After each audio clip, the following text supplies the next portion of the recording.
Today's workshop is called Tadabbur Beyond Arabic. And this is a provocative title, because some people think that if I write that, then I'm discouraging people from learning Arabic. Of course, I'm not discouraging people from learning Arabic. Of course, the Quran is only in Arabic, definitely. But until we learn Arabic, we cannot postpone benefiting from the Quran. I came here to live here 3 years ago, and I met some people who read the Quran every single day. And they learned Arabic only to the extent that makes them able to put letters next to each other, just to read the Quran like that, but they don't have any clue what it means. And I've met someone who told me that she has been reading the Quran for 30 years, every single day, for about 1 hour. And when I asked her, which translation did you read before? She said, I never read any translation. I have no clue what this book is about. I said, why are you reading it every day? She said, to bring barakah to my life. So barakah became, for many people, good luck. Barakah equals good luck for some people. Barakah is not good luck. The Quran is not an amulet. It's not there to be used like, decades ago in this country, people were putting the horseshoes on the door to ward off evil spirits and bad omen. And the Quran is not for that. The barakah of the Quran, or the blessing of the Quran, comes when we read it, understand it, ponder its messages, and apply it in our life. This brings barakah. That's why I made a research. And that's what I am going to show you today. But before starting, I want one thing from you, because anyone here is on diet? None, alhamdulillah. If anyone is on diet, then don't interact with me. Don't answer my questions, because I'll be giving chocolate. Actually, this is the best Swiss chocolate. It's Lind. And I'll be giving chocolate for those who interact with me and answer my questions, okay? I know that you're on diet and you lost a lot of weight. Maybe you can cheat. This is going to be your cheat day, okay? Ahmed is one of our volunteers, by the way, one of the Bridges volunteers. When we found some room in the room, we wanted to fill it up with our volunteers.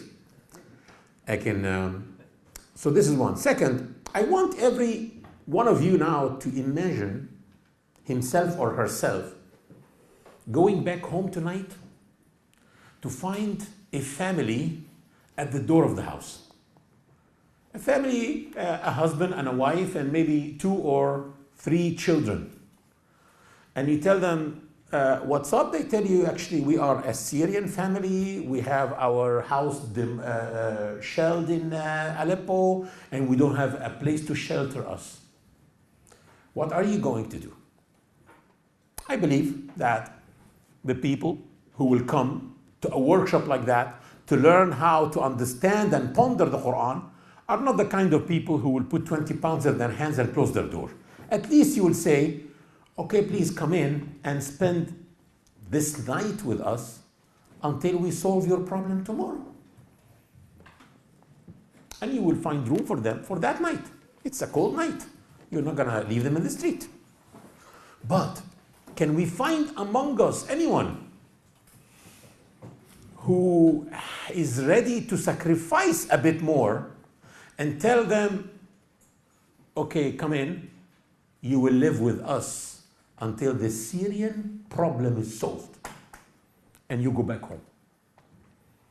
You know, the higher the level of Iman, the more one is ready to sacrifice his or her pleasures and dunya.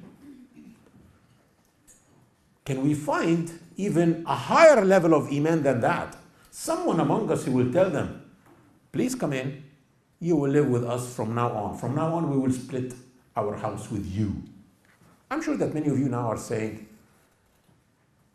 I really want to go out. Looks like this man that they are bringing is unwell. can anyone be like that? Actually, there was a whole people like that. A whole people were kicked out of their homes, and a whole people received them in their homes with the intentions that they live with them forever. The people who were kicked out of their homes were called the Muhajirin in Mecca. And the people who received them in their homes were called the Ansar in Medina. And when they received them, their intentions was that they live with them forever. What is the dalil on this? What is the evidence on this? After 5 years, after the incidents of Banu Nadir, when finally money started to appear in the Muslim community, the Muhajirin were given the money that was left by, were confiscated from Banu Nadir when they tried to assassinate the Prophet ﷺ.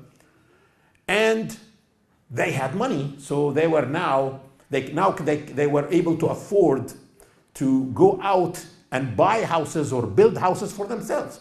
So they decided to finally leave the generous hosts, the Ansar, and move out and buy houses. What was the reaction of the Ansar? Did they say, finally, we are going to live comfortably in our houses? No, they broke down and cried. And they said, why do you want to leave us? Why do you want to leave us? Did we do anything wrong to you? And the Ansar said, and the Muhajirin said, no, wallahi, you didn't do anything wrong, but enough is enough. We've been living with you in your houses for 5 years. And they said, no, we must have done something wrong. The question is, why were the Ansar ready to do what we cannot even imagine ourselves doing? What is the difference between us and the Ansar? It's the level of Iman. And of course, many of you now are also wondering about me. I must be unwell. How come I am drawing this comparison between us and the Ansar? Who are us? The question is, why can't I compare us to the Ansar? Aren't they people like us, Muslims like us? Yes, but not like us. Those were people who were disciplined by the Prophet ﷺ. Right or not? Actually, wrong. Because at the moment when they were receiving the Muhajirin in their houses, most of them have not yet seen the Prophet yet. The Prophet was nearly the last one to immigrate from Mecca. Only 75 of them saw him for a few minutes under the darkness of the night during Hajj, a year before the Hijrah, in Bay'at al-Aqaba al-Thaniyah, for a few minutes. We know about the Prophet and his teachings and his character 1,000 times more than the Ansar at this point when they were receiving the Muhajirin in their houses. Because we have Al-Bukhari and Muslim and Musnad al-Imam Malik, Muwatta, all the books of Sunnah and Seerah. The Ansar haven't even seen him yet until that point. You know, when he arrived to Medina, they asked each other, who among them is Muhammad? Man minhuma Muhammada. They don't know him. Subhanallah. And their Iman was much stronger than our Iman. Why? What makes their Iman stronger than us? There must have been something that they had that we don't have. What did they have but we don't have? One thing, it's the Quran. The Ansar had the Quran, but we don't have the Quran. Of course, many of you are saying, how come? We have lots of Qurans. Just in this mosque, at least 1,000 Qurans. Excuse me. We have the text of the Quran. They had the reality of the Quran. The way they dealt with the Quran is different from the way we deal with the Quran. The way they dealt with the Quran allowed the Quran to change them, to be better. The way we deal with the Quran doesn't allow the Quran to change us. We're putting barriers between us and the Quran. Last time I was talking about this topic in Egypt before the coup. It was in Al-Azhar University. To Al-Azhar students. And I I asked the students, who among you is a memorizer of Al-Baqarah? And all of them raised their hands, of course. I said, good. In how long did you memorize it? One of them said, 4 days. And someone else said, 4 months. But the average student said 8 weeks. 2 months. You know what I told them? I told them, I wish Abdullah ibn Umar could have been alive today to meet you and tell him how to memorize. Because Abdullah ibn Umar ibn al-Khattab, it took him 8 years to memorize Al-Baqarah. And I'm not talking about any Sahabi. I'm talking about Abdullah ibn Umar, one of the 4 Abduls, Al-Abadil al-Arba'a, the 4 Sahaba whom their name starts with Abdul, and they were scientists. They mastered the sciences of the Quran. It took him 8 years. Actually, it took his father, Umar ibn Khattab, 12 years. Who's right and who's wrong? Who's better? It takes us 8 weeks. Let's understand why. Where was that the case with the Sahaba? To understand this, we need to know how the Prophet ﷺ used to teach the Quran. It's a famous, authentic hadith narrated by several Sahaba. One of them is Uthman ibn Affan, who was also one of the masters of the sciences of the Quran. Uthman ibn Affan said, we used to learn with the Prophet of Allah 10 verses from the Quran, 10 ayat, and we don't exceed them until we learn what they mean and how to apply them in our lives. So 10 verses and stop. Okay, 10 verses, stop. Okay, when can I continue? Stop. Don't exceed 10 verses until you understand them and apply them practically in your life.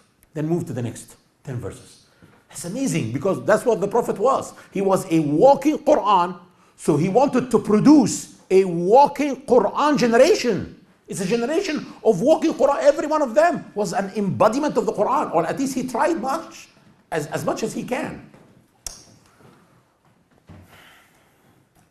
So the Sahaba, the way they memorized the Quran was slower than ours.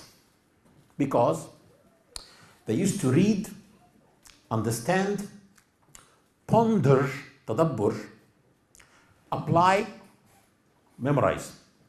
Read, understand, ponder, apply, memorize. Read, understand, apply, ponder, memorize.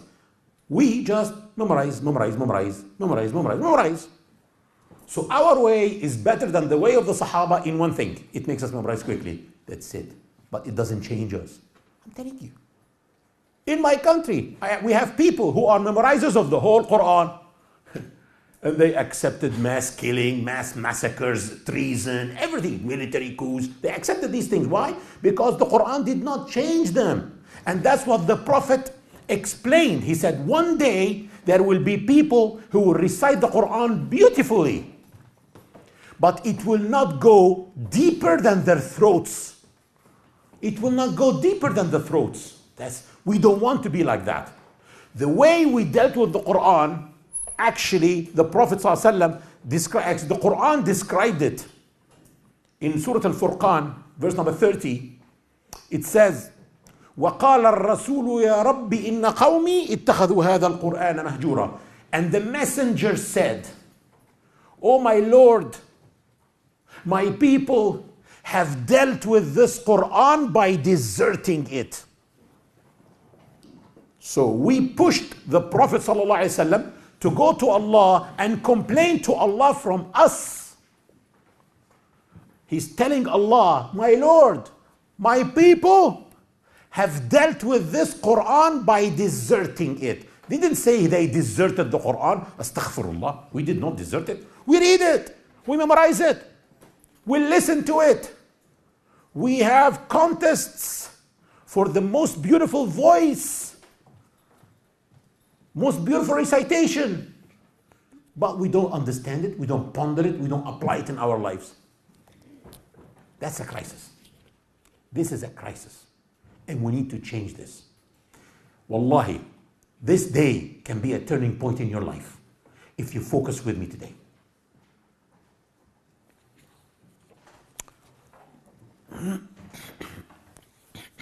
I know it was like too much tension in the beginning of a workshop, and that's wrong. So let me ease things down by a little joke, funny joke. Actually, it's not a joke.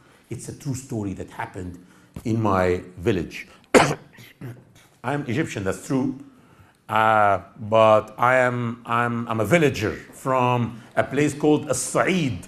Sa'id is Upper Egypt, where the people who live are called Sa'idis. The Sa'idis are very nice people, and because they are nice, the rest of the Egyptians make fun of them all the time. We are better than the rest of the Egyptians, by the way, but they keep making fun of us, making jokes about us, that we are primitive, we're naive. I'm not denying that we are a bit naive, but some of us are really extremely naive. And one of my relatives is an ENT doctor. He received a patient complaining from his ear. He has pain in the ear. So by checking his ear, he found that he has inflammation inside. So he gave him a course of antibiotics, 500 milligram capsule every 6 hours. The man came back to him after 2 days complaining that the pain is not better at all. So the doctor said, yeah, that's true, but antibiotic takes 4 to 5 days to be effective. Please continue taking your medicine. The man said, I can't take any more. He said, no, you have to continue taking your medicine. Wallahi, I can't take any more. Come on, continue taking the capsules. Wallahi, I can't take any more. What's that? By checking him, he found that he was putting a capsule in his ear every 6 hours.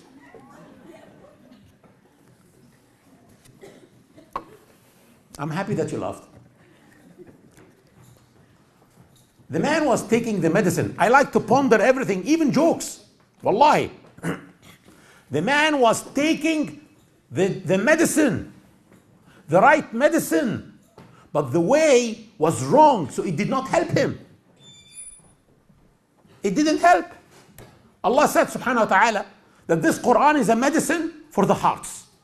We send down of the Quran what is a healing and mercy to those who believe. Right? And people are reading it. And what happens? It's not healing. They read, still the depression is there. They read, and still the grudges are there. They read, still the laziness is there. They read, and still the envy is there. The hatred is there. The diseases of the heart that the Quran should heal is not healing. Why? Because we are using the Quran wrongfully, like this man that you just laughed about. Exactly. We are using the antibiotic by putting it in our ears. That's what we have been doing with the Quran. That's not. Why did Allah send the Quran? Told us. He told us. In Surah Sad, He said, كِتَابٌ أَنزَلْنَاهُ إِلَيْكَ مُبَارَكٌ لِيَدَّبَّرُوا آيَاتِهِ. A blessed book that we send down to you so that they may ponder its verses. When Allah speaks to a singular second person pronoun, He's speaking to Prophet Muhammad. That we have sent down to you, this means Prophet Muhammad, so that us may ponder its verses. So the Quran was sent so that we can ponder its verses. Do we really do that when we read it quickly? I want to tell you something. Many of us are not calling it the Quran anymore. Some of us are calling it Abdul Rashid, Sufi. Some call it Afasi. Yeah, you get into the car with someone. What would you like to listen to? Do you have Afasi? Yeah, okay. Turn on Afasi. What exactly for the Afasi? Anything. Anything. Just i'fasi. Because we are looking for the tunes. We love the tunes. It became tunes. Wrong. I'm telling you, wallahi, that's wrong. That's exactly like that guy from Said who has been putting the antibiotic in his ear. It's not helping because of that. Okay?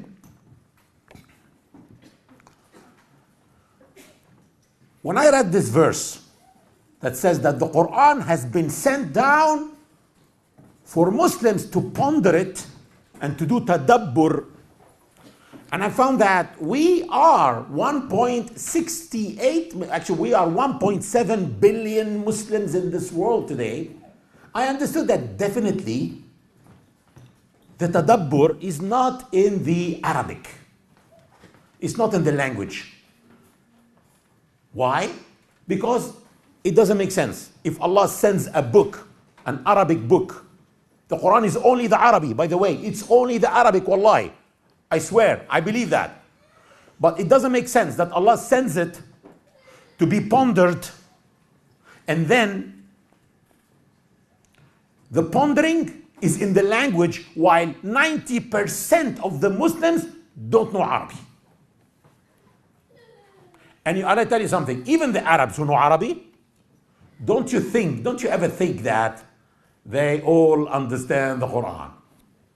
No, believe me, their level of Arabic and the dialect that they speak is completely different. I'm telling you. I know that there are non-Arab speaking Muslims who learned Arabic to a very good extent, mashallah, and they can read the Quran and understand, but how many are they? One out of every what? Out of 1,000? Are we going to postpone benefiting from the Quran until we master the Arabic? We cannot wait. And in this research that I made, I will prove to you today, I will prove it to you, that you can still ponder the Quran from any language. We just need to know the keys of pondering the Quran. That's why we're here today, to learn together the keys of pondering the Quran.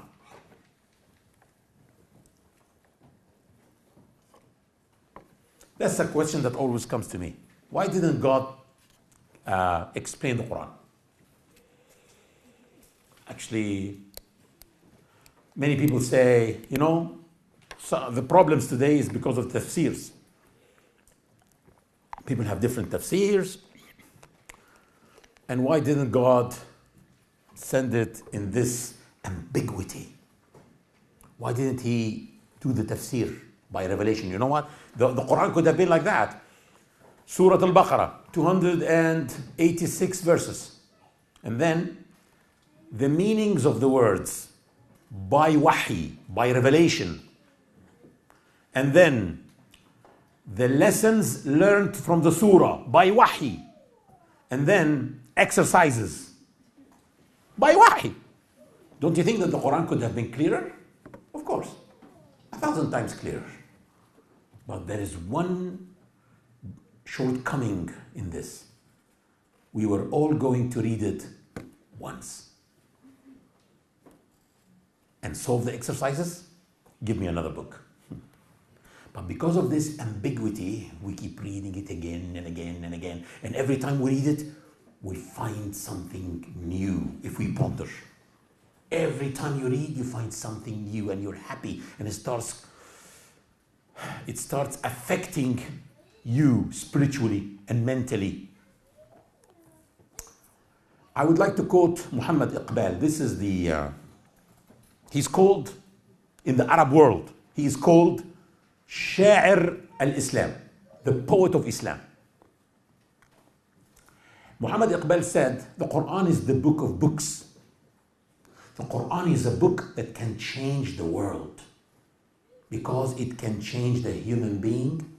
And when the human being changes, the world will change. Brothers and sisters, every single book in this world was written in this world for the people of the world to read it. But the Quran is different. The Quran came down on the world. From outside the world, wallahi, when I read this verse, I shiver. تنزيل الكتاب من الله العزيز الحكيم. The bestowal of the book from on high is by Allah the Almighty, the All-Wise. That's a book that was sent down on the world from outside. When Allah told the Prophet in the beginning, the first day, I am going to send you some revelations, he said, إِنَّا سَنُلْقِي عَلَيْكَ قَوْلًا ثَقِيلًا. We are going to send down on you a heavy word. It's different.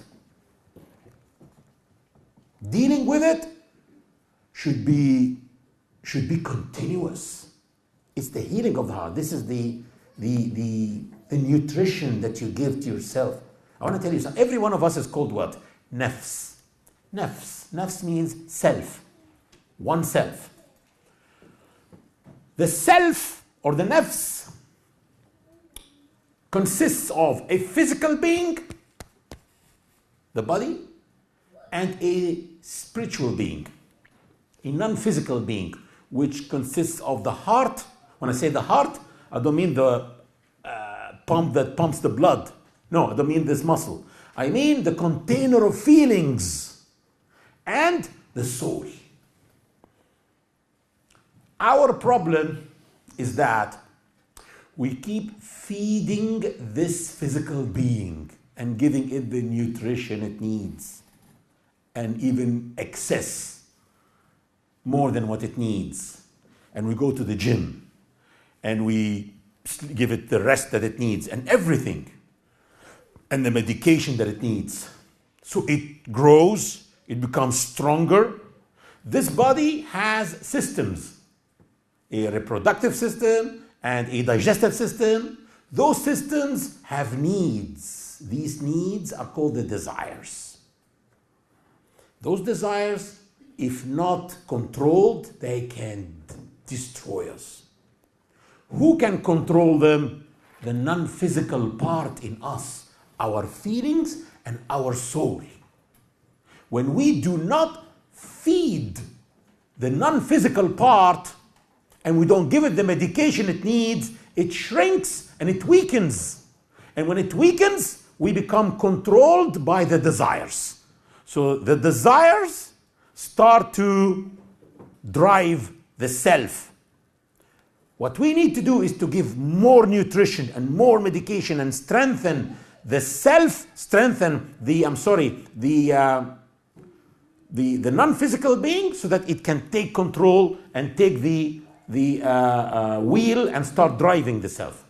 Because when it is weak and the desires are driving us, we become what the Quran called nafs ammara bisu, a nafs, a self that commands us towards evil.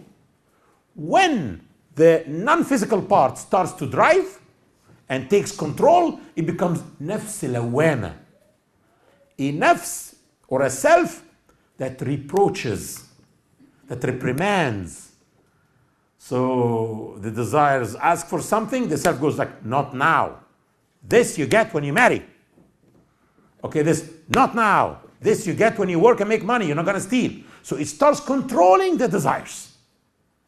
Until this soul and this spiritual being becomes so strong, totally in control, it becomes nafs mutma'inna, a comfortable self, where the desires are totally under control. What is the nutrition for the heart and the soul? Dhikrullah, the dhikr. There are 3 types of dhikr. Number 1 is the Quran. Inna nahnu nazzalna dhikra wa inna lahu lahafidhun. Allah said, it is us who send down the dhikr. So the Quran is called dhikr, the reminder. What else? Salah. Salah is dhikr. The Quran says, إن الصلاة تنهى عن الفحشاء والمنكر ولذكر الله أكبر. Salah, words of evil and obscenity, and the dhikr of Allah is greater than evil and obscenity. So the dhikr is the salah. But We spoke about how do we read the Quran? Heedlessly. How do we pray? Also heedlessly. Let's face it. Where's the khushu' in the salah? The Imam says Allahu Akbar and we all go like Allahu Akbar behind the Imam.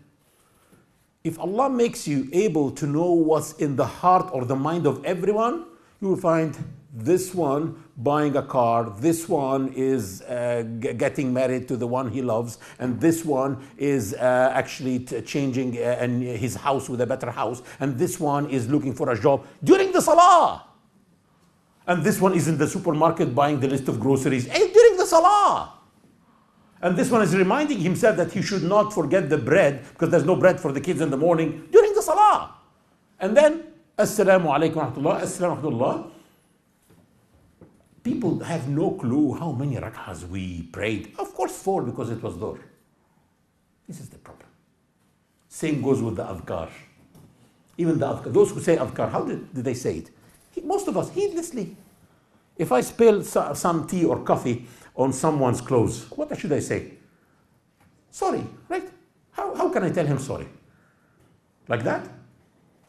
Sorry, 100 times? You're laughing? Isn't this the way we say astaghfirullah, astaghfirullah, astaghfirullah, astaghfirullah, astaghfirullah, astaghfirullah, astaghfirullah, astaghfirullah? Don't we do that to Allah? You know, Lady Rab'a al-Adawiyya said, Inna istighfarana yahtaju ila istighfar. We need to seek forgiveness from Allah for the way we seek forgiveness from Allah. She considered it as sin in itself. The way we deal with Allah, the way we speak to Allah, the way we converse with Allah. The Quran is not a normal book. It's a soul. It's a spirit. Allah subhanahu wa ta'ala said to the Prophet sallallahu alaihi wasallam, we thus have revealed a spirit to you by our command. It's a spirit. It's not text. What is the difference between a living person and a dead person? This one has a soul, this one doesn't have a soul. That's it. This one has a spirit, this one doesn't have a spirit. So the spirit of the hearts goes into the heart, the dead heart, and makes it and gives it life. The Quran is a spirit that gives life to the dead hearts. Those are non-Arab speaking people that were moved and changed by the Quran. Dr. David Liepert from Calgary, Canada, one of the leaders of the Muslim community in Canada, and actually you should read his book. He has a booklet called Choosing Faith. Amazing. This man is a doctor and he wanted to give Christian da'wah to his fellow Muslim doctors in the hospital. So he said, let me read my book first before I give them Christian da'wah. He said, by the time I finished the Bible, I was out from Christianity, and I was warned always in the church from reading the Quran, because if I read the Quran, I will lose my faith. I read the Quran, I learned what faith is. I tasted the taste of faith for the first time. And this man changed and became one of the leaders of the Muslim community. One moment, in which language did he read the Quran? English. So actually he did not read the Quran. He read the meanings of the Quran, a translation of the Quran that may be 60, 70, 80% accurate. And it guided him. So there is still guidance in the translation. Imam Suhaib Webb. I know I'm a filmmaker and I made 3 films. In 2 of them, Suhaib Webb appeared. And he's a dear friend of mine. And we lived with each other together in Egypt for 6 years. And I'm telling you, Suhaib Webb has a lot of knowledge, mashallah. I consider him maybe one of the most knowledgeable people in the States now, I'm telling you. What was Suhaib Webb before he read the Quran? DJ. He read the Quran, he became Suhaib Webb. I'm telling you. In which language did he read it? English. Not the Arabic, wallahi. English language. I don't know which translation he read. how accurate it is, but still there is guidance in it. Sarah Joseph. You know how she became Muslim? Her brother converted to Islam to get married. She was outraged. And she bought a copy of the Quran to read it and show him that he did a mistake. She read it, she became Muslim. Muhammad Iqbal. I'm not sure if his Arabic was well to the extent that he can read the Quran and understand it or not. But he was moved. He is called the poet of Islam in the Arab world. We call him like that. Cat Stevens, Yusuf Islam, Saeed al-Nurasi, the Turkish. Those are people who changed by the Quran, and they are non-Arab speaking people. It's all about tadabbur. What is tadabbur?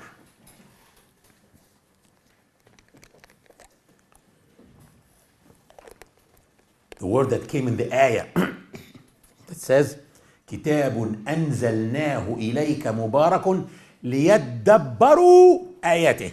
A blessed book that I have sent down to you so that they may do tadabbur for its ayat, for its verses. What is tadabbur?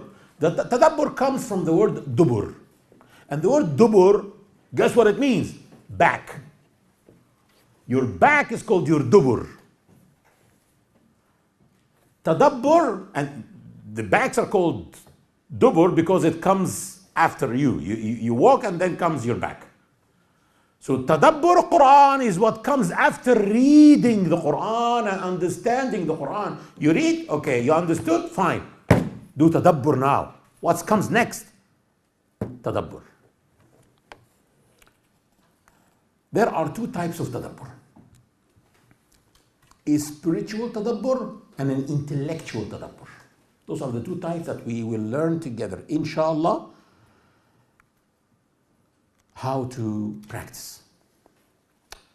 The spiritual tadabbur is practiced through the heart. Intellectual tadabbur is through reason. Both of them are important, but I'm telling you, the spiritual tadabbur can really save you from the diseases of the heart. Among them is depression. I know that there is something called chemical depression. I'm not telling anyone to stop antidepressants, by the way, and do that. I'm not telling you this. But I have one case that stopped antidepressants through the spiritual tadabbur. Okay? It's easy, by the way. It won't take from us now like a few minutes to explain it. But it's very important that you practice this for about an hour every day. You know, if you go out in the street and you ask any Christian about Christianity, he will definitely tell you Jesus died for us because of the original sin. We as Muslims believe the opposite. We believe that we don't have an original sin. There is an original goodness in us. Allah gave us good hearts that are sound and ready to submit by nature. But there's one problem with these hearts. They die if they are not charged. Like your mobile battery, it dies every day if you don't put it on the charger for about an hour. This spiritual tadabbur is the charger of the heart.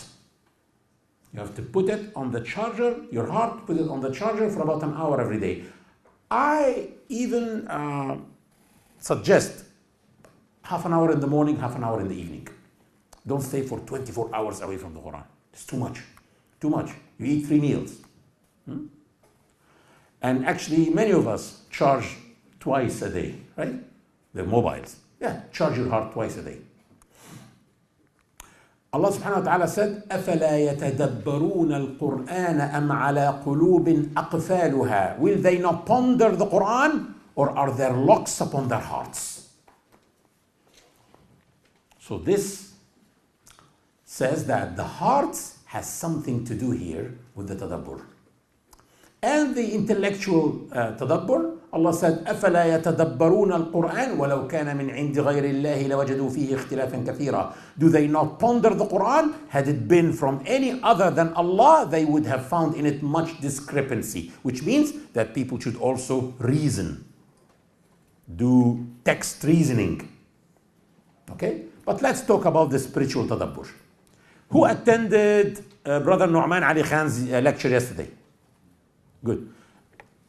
I turned it on yesterday. I couldn't come, but I watched a bit of it, and I found that he explained the last 10 verses from Surah Al-Furqan. And he spoke about Ibadur Rahman. It's a group of people called the worshippers of Ar-Rahman. And he spoke about the 12 characteristics of Ibadur Rahman, right? Among them is this one. وَالَّذِينَ إِذَا ذُكِّرُوا بِآيَاتِ رَبِّهِمْ لَمْ يَخِرُّوا عَلَيْهَا صُمًّا وَعُمْيَانًا. And those who, when reminded of the revelations of their Lord, they do not fall before them deaf and blind. Which means they interact with the verses of the Quran. They don't just read it quickly, heedlessly like that. No. Ibadur Rahman are people who don't fall deaf and blind when they are reminded with the verses of Allah. It means they interact with it. This is the spiritual tadabbur. How? Simply by turning the verses of the Quran into dua. You are reading a verse from the Quran. You came across the mention of paradise. Don't continue. Stop and ask Allah, paradise. You came across the mention of hellfire. Don't continue, stop. And ask Allah to save you from hellfire. You came across mentioning a group of good people like the believers, al-mu'mineen, or al-muhsineen, those who excel in doing good, or al-muttaqeen, those who are mindful of Allah. Don't continue. Stop and keep asking Allah to be one of those people. You came across the mention of a group of bad people like al-zalimin, the unjust people, or the fasiqeen, the defiantly disobedient people, or the munafiqeen, the hypocrites. Don't continue. Stop and keep asking Allah in your heart to save you from being one of those people. Yeah, but this will take time. I want to finish the Quran quickly. I am actually in a race with my cousins. These are the silly reasons that makes us not ponder the Quran. Yeah, but I want to do a quick khatma. Who told you to do khatma even? Wallahi, we are nearly coming up with a new religion like that. Okay, let me tell you this. Where was the khatma mentioned in the Sunnah? Authentic hadith. Abdullah ibn Amr asking the Prophet, in how long should I do khatma of the Quran? The Prophet told him, 40 days. He said, no, I can do better than that, please. Okay, 1 month. He said, no, please, more. I can do better than that. He said, 10 days. He said, no, please, I can do better than that. The Prophet said, a week. No, please, three days. So he said, I can do better than that. The Prophet reprimanded him. He said, in less than 3 days, you will not understand it. What was the first advice, which is the best advice? The Prophet would always give like the best advice in the beginning, right? 40 days. For who? Abdullah ibn Amr, whom his wife came complaining that he is not dealing with her or the children, or they don't even have any visitors visiting them because he is all the time reading the Quran and worshipping Allah. So we're talking about someone who gives like 16 to 20 hours every day to worship. He doesn't do it. He's worshiping all the time. The Prophet told him, Inna li nafsika alayka haqqan. Yourself has a right on you to give it some rest. وَإِنَّ لِأَهْلِكَ عَلَيْكَ حَقًّا. And your family have rights on you. The issue is, this person who was completely dedicated for the Quran, one of the 4 Abduls who mastered the sciences of the Quran, the Prophet told him to read the Quran every 40 days, which means less than 1 juz will take from him like 10 to 12 hours. How long for an ayah? Believe me, it's like 5 to 10 minutes for the ayah. The ayah takes exactly 2 seconds from us. That's why it's not working. It's not working. 2 seconds. Quickly. And then in Ramadan, I did 5 khatmas, I did 6 khatmas, I did 7 khatmas. Believe me, that's a new religion. Not the religion of Muhammad sallallahu alayhi wasallam at all. We are not in a hurry. If you are going to read the Quran in a hurry, you cannot ponder it. Take your time. Let's take an example. I am now someone who doesn't know Arabic at all, okay? I pretend to be not knowing Arabic and I will read it in English. And let's see if I can ponder it or not. And obey Allah and the Messenger that you may obtain mercy. And raise towards... No, that's believe me, that's too quick. Stop at the end of the verse. And look what it said. And obey Allah and the Messenger that you may obtain mercy. Who's giving you this order? Allah is giving you a command. Receive it with your heart. Ya Rab. Oh Allah, make me among those who receive your mercy. Deep in my heart I will say that. So when I read that, so that you may receive mercy, so may you obtain mercy. Deep in my heart I will say, oh Allah, make me among those who will obtain mercy. And raise towards forgiveness from your Lord and a garden as wide as the heavens and the earth, prepared for those who are mindful of God. Don't move to the next. Take your time. Look at the verse, how beautiful it is. Gardens with as wide as the heaven and the earth. Oh Allah, make me among those who go to Jannah. Oh Allah, make me among the muttaqeen. Make me among the mindful. Make me among those who are mindful of you. Ya Rab, make me among them. This is what heals the heart. This is how you interact with the Quran. Those who give in prosperity and adversity, and those who restrain anger, and those who forgive mankind, and Allah loves those who excel in doing good. Oh my, can you imagine what was said now? Allah loves those who excel in doing good. How come you don't stop and keep asking Allah to be among them? Allah is telling you, I love that group. How come you continue? Stop. This should like bring the tears to your eyes. Oh Allah, make me among those that you love. Make me among the muhsineen. Make me among those who excel in doing good. Deep inside you read it and you start interacting. This is what the verse in Surah Al-Furqan meant. وَالَّذِينَ إِذَا ذُكِّرُوا بِآيَاتِ رَبِّهِمْ. And those whom when they are reminded with the verses of their Lord, they do not fall deaf and blind. Which means they interact with it. Those, the reward is forgiveness from their Lord and gardens beneath which rivers flow, abiding therein forever. How good is the reward of the workers. Ya Rab, make me among them. Ya Rab, make me among those whom you forgive. Many societies have passed away before you, so travel the earth and note the fate of the disbelievers.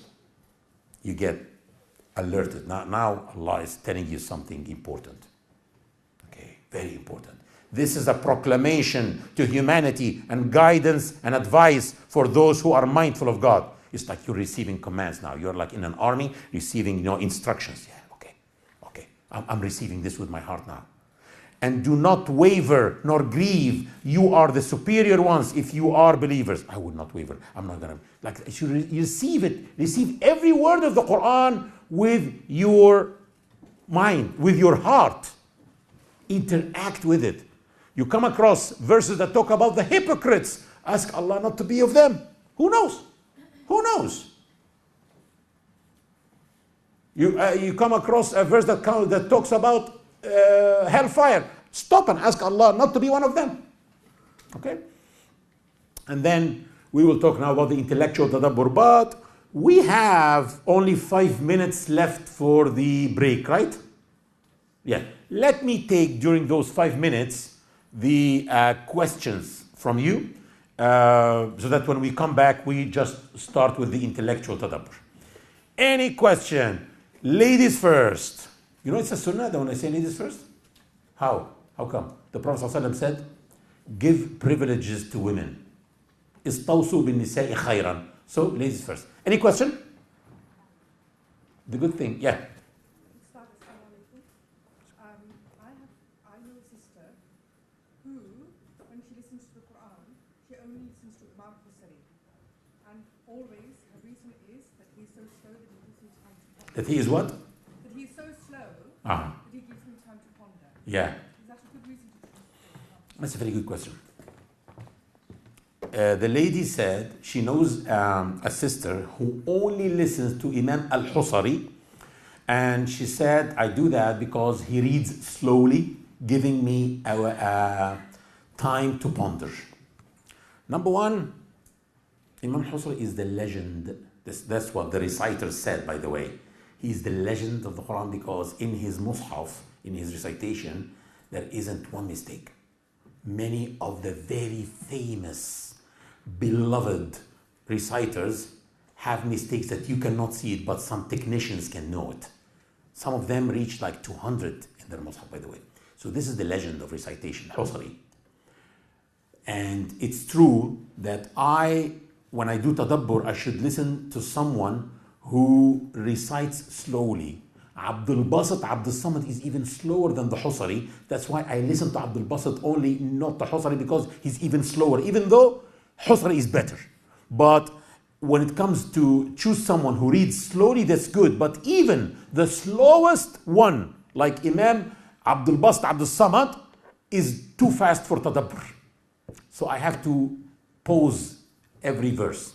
After he reads it, I pause still, because there's no time. You need time. You need time.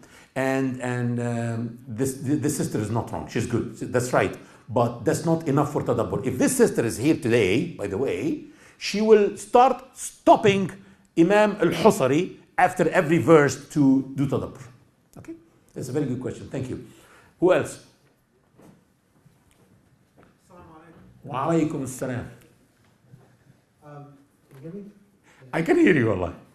So, for those of us who don't understand Arabic to read Arabic, do you recommend any particular translation? Because I know some of the older translations are very sort of Shakespearean in their style is very hard to.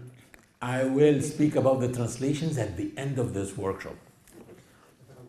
I don't want to burn the news for you now, okay? But I'm going to talk about it at the end of the workshop. And yes, I will talk about the translation and how the translation can affect your tadabbur, your intellectual tadabbur. But your spiritual will not be affected still by how good is the translation, okay? Jazakallah khair. What's your name, Akhi? Parvez. Huh? Parvez. Parvez, okay. Jazakallah khair. Huh? A sister, yes. Would you recommend when reciting the Quran that you use a translation alongside it? Or? Yes, of course. If your Arabic is not 100%, use the translation. Even us, people who read Arabic, we use tafsir also to understand it, by the way. So yes, of course, you should. Yeah. Yes. One moment. Yes,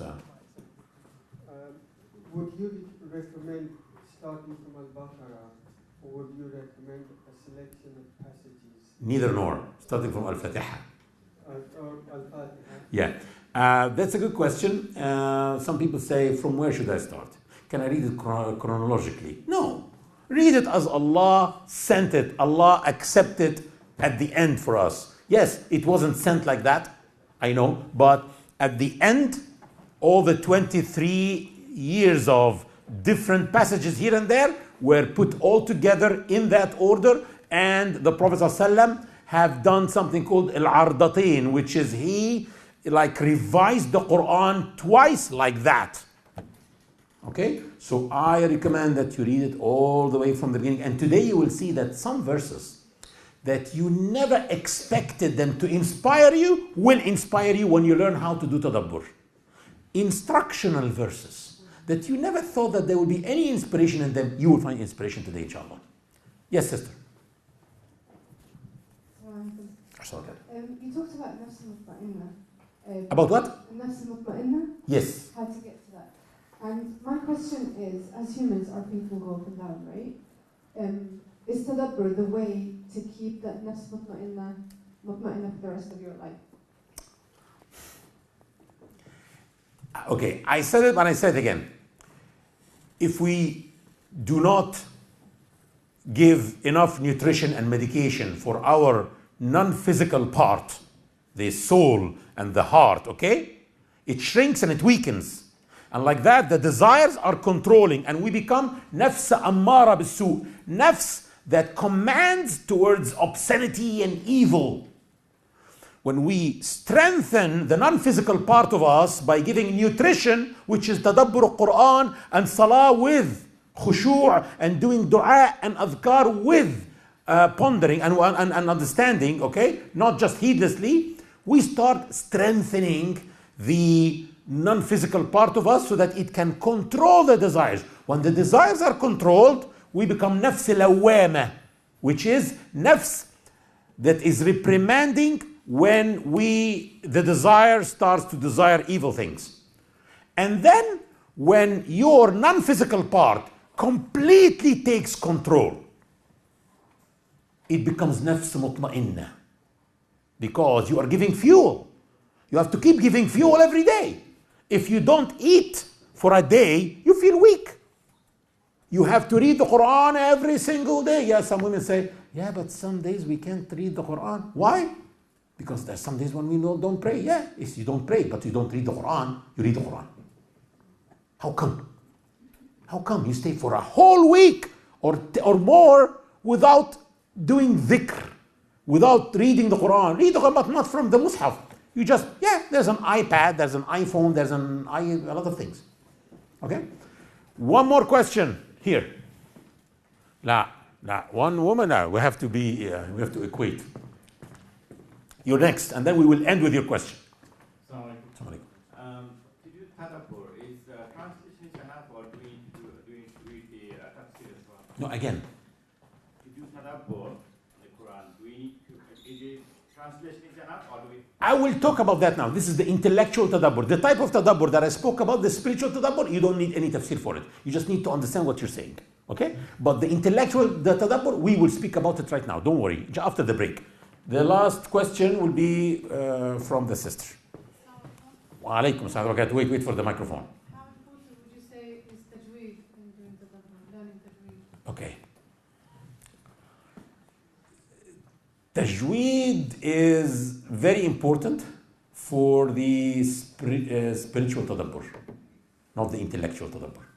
But for the spiritual tadabbur, it's very important for those who read Arabic, who understand our reading in Arabic. It's of course it's better. But still, without it, and even those who are reading in English, they can still do tadabbur. Okay. Jazakumullah khairan, barakallahu fikum.